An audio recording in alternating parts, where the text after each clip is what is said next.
আসসালামু আলাইকুম সবাইকে। রাধওয়াস ওয়ার্ল্ডের পক্ষ থেকে সবাইকে স্বাগতম। আজকে আমি একটি নতুন ভিডিও বানাচ্ছি।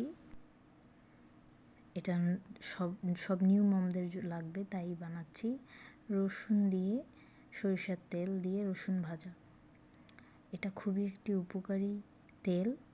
বাচ্চাদের সর্দি কাশি আমাদের নতুন মায়েদের লেগেই থাকে। তার জন্য আমাদের করতে হবে, তেলটি ভেজে নিতে হবে।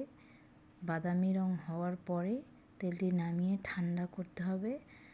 দেন আপনারা চাইলে একটি ছোট বোতলে সংরক্ষণ করতে পারেন। আমি সংরক্ষণ করব কারণ আমার বাবু ছোট, আমার লাগেই সর্দি কাশির জন্য। আর আপনারা নিমও ব্যবহার করতে পারবেন। এটি ব্যবহার খুব সোজা, হাতে গলায় বুকে মাখলেই হয়ে যাবে। খুবই উপকারী একটি তেল। আমি উপকার পেয়েছি, তাই আপনাদের সঙ্গে শেয়ার করলাম। ধন্যবাদ সবাইকে। আশা করি উপকার পাবেন।